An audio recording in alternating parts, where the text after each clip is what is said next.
Lesson 58, A Spot of Bother. We'll talk about a burglary in this text. Now first, listen and try to answer this question. What did the old lady find when she got home? 老妇人回家的时候发现了什么？ The old lady was glad to be back at the block of flats where she lived. Her shopping had tired her, and her basket had grown heavier with every step of the way home. In the lift, her thoughts were on lunch and a good rest. But when she got out at her own floor, both were forgotten in her sudden discovery that her front door was open. She was thinking that she must reprimand her home help the next morning for such a monstrous piece of negligence, when she remembered that she had gone shopping after the home help had left, and she knew that she had turned both keys in their locks. She walked slowly into the hall and at once noticed that all the room doors were open. Yet following her regular practice, she had shut them before going out. Looking into the drawing room, she saw a scene of confusion over by her writing desk. It was as clear as daylight then that burglars had forced an entry during her absence.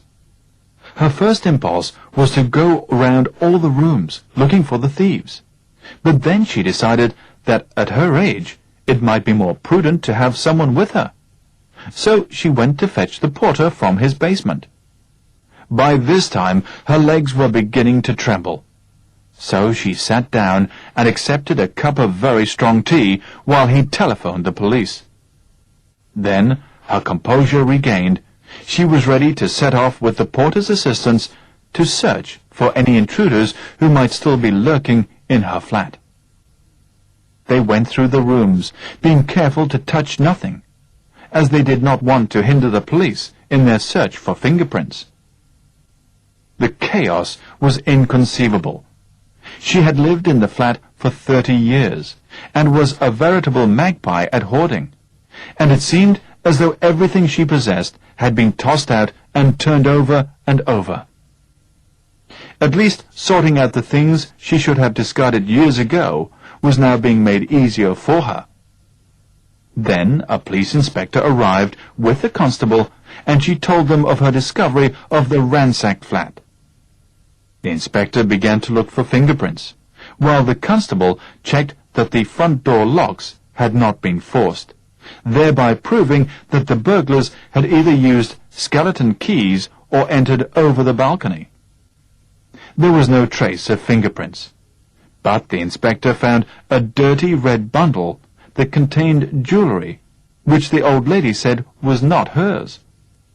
So their entry into this flat was apparently not the burglar's first job that day, and they must have been disturbed. The inspector then asked the old lady to try to check what was missing by the next day, and advised her not to stay alone in the flat for a few nights.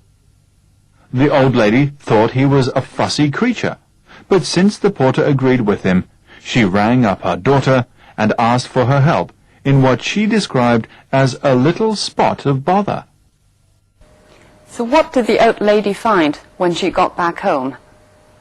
She found that the burglars had broken into her flat and ransacked it. Remember that the previous lesson is a first-person narrative. This text, then, is a third-person narrative. It tells us about the event of the burglary from the beginning to the end, according to the time sequence, but from the point of view of the third person, which is the old lady. Yet it is not exactly a story, for there is no plot, no ups and downs, no beginning and no end. We don't know much about the old lady's background, and by the end of the story, we don't know who the burglars are either. But the focus of the text is not so much on an objective description of the scene of the crime as on the old lady herself, or rather on her reaction throughout the event. Okay, now let's first look at some language points. The old lady was glad to be back at the block of flats. Block here means building. So block of flats means apartment building. For example, they lived in the same block of flats, which is actually an apartment building. Notice apartment building is more an American usage, while block of flats is more British. In this example, however, block means something different. They lived on the same block. Notice the difference in preposition. On the same block, referring to the same area between rows. 这里 block 是街区。She must reprimand her home help, so we can guess that home help here refers to a person. Home help means somebody who is paid to help with the cleaning of home. For such a monstrous piece of negligence, monstrous means very bad, very wrong. For example, it's monstrous to charge that much for a single pair of shoes. It's too bad, it's wrong to charge that much. It was a monstrous injustice to treat a foreigner as an inferior person. Monstrous here in this context means it was very unfair. A monstrous piece of negligence. Negligence means carelessness, inattentiveness. For example, her mother accuses her of negligence unless she phones home every day. The doctor who failed to diagnose the illness is an instance of negligence, not attentive on his work. Yet following her regular practice means common practice, usual practice, 惯常的做法. Let's look at one more example. What can Chinese companies learn from Japanese business practices? Practice here means the way of operating business. Traditional religious practices are disappearing in many parts of the world. So practice here refers to the religious worshipping practice. So notice in all of these examples, practice means way of doing things. Follow some practice means, here in the text, to do things as her usual habit. She saw a scene of confusion. Scene, 一个情景. The basic meaning of scene refers to a particular part in a film or in a play. For example, do you remember the first scene of the film? 电影的第一个场景. We can also use scene to describe the event in our real life, which resembles the scene in a film. 场面. For example, there were scenes of great joy when the soldiers were reunited with their families. Scenes of great joy, 欢乐的场面. His fingerprints were found at the scene of the crime. At the scene of crime refers to the very spot where the crime is committed. 犯罪现场. It was as clear as daylight. As clear as daylight means very certain, very clear. It's a fixed expression. We can also say as clear as day. For example, it is as clear as daylight or as clear as day that the Democratic Party is going to win the election. So this fact is very clear, very certain now. I told you as clear as daylight that I am leaving tomorrow, not day after. I told you clearly enough. As clear, there are other sayings in English. For example, as clear as a bell, or as clear as mud. Let's look at the examples to see what they mean. From the back of the cinema came a child's voice, as clear as a bell. I want to go home. So, as clear as a bell is usually used to describe a voice or sound. Very clear. His instructions about how to get to his place were as clear as mud. We all know that mud is not clear at all. So if you say something is as clear as mud, you mean that it is not clear at all. Very difficult to understand. Burglars had forced an entry during her absence. Force an entry means they had broken into the house by either breaking a door or a window. Let's look at more examples to see how to use force in this sense. I forgot my key, so I had to force a window. So here it means I had to enter the room by breaking a window. The police forced open the door because nobody had answered. Force open the door means they entered through the door by force. She forced her way through the crowd, pushing people aside and ignoring their complaints. Force one's way, 挤出一条路来. It might be more prudent to have someone with her. Prudent is a slightly formal word, meaning cautious, not rash, able to foresee. It's closer to wise. For example, it would be prudent to read the contract properly before signing it. To fetch the porter from his basement. You might know the usual meaning of porter, which is somebody who helps to carry luggage at railway stations or airports. But here, porter means the doorman, or somebody who takes care of a building at its entrance to help visitors. Notice doorman is often used in American English, while porter is more often used in British English. Then her composure regained. Composure means calmness and control.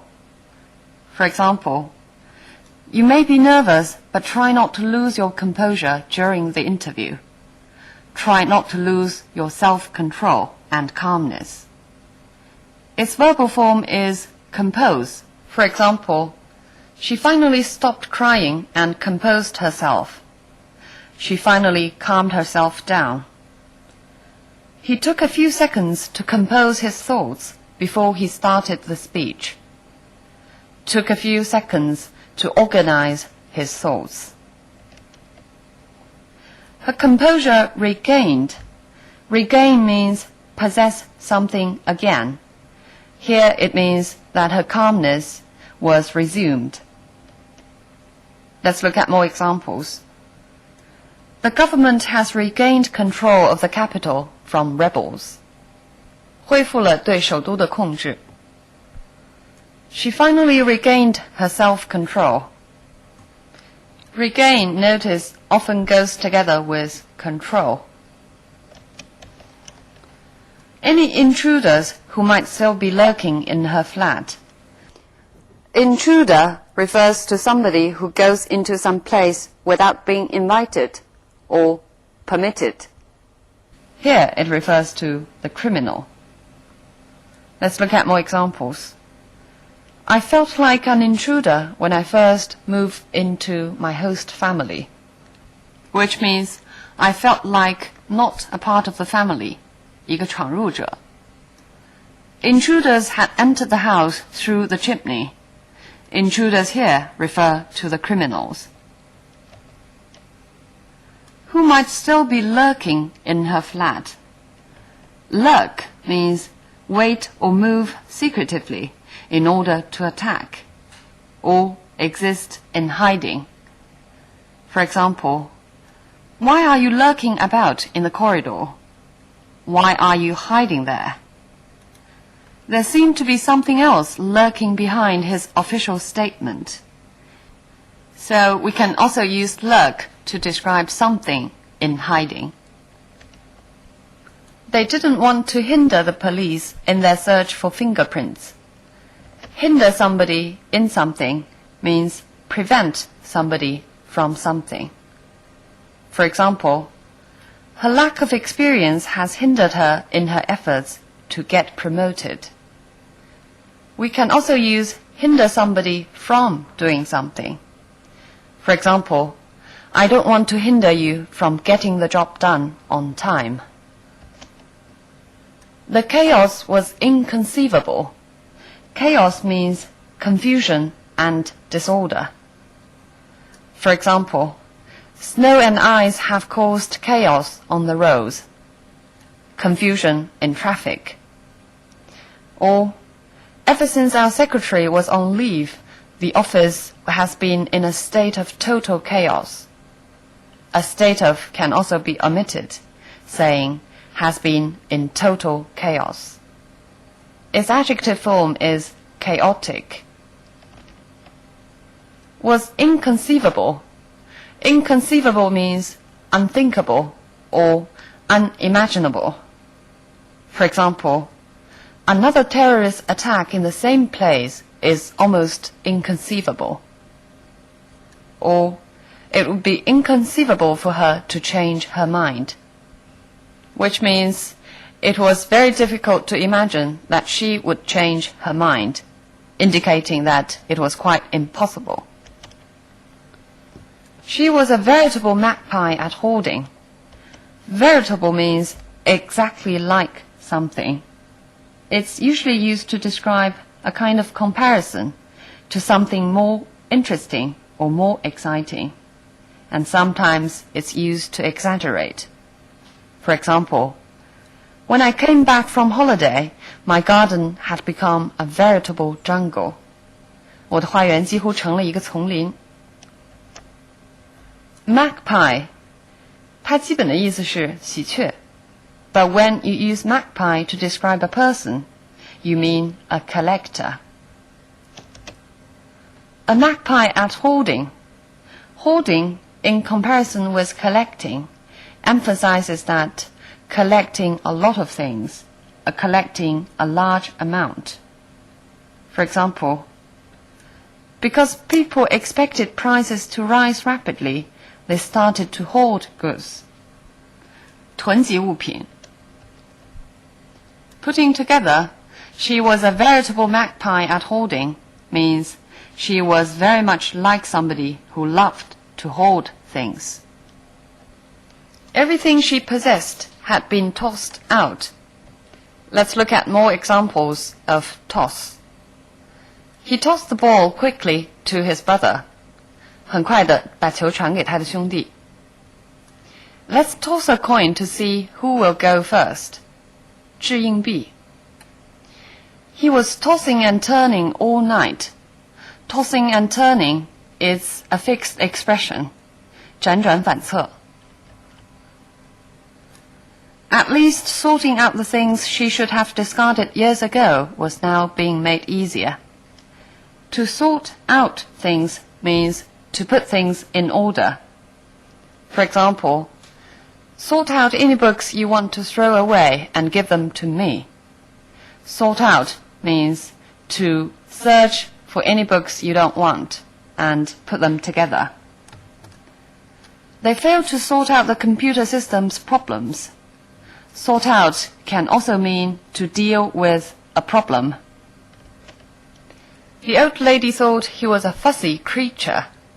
Creature so can be used to describe a person.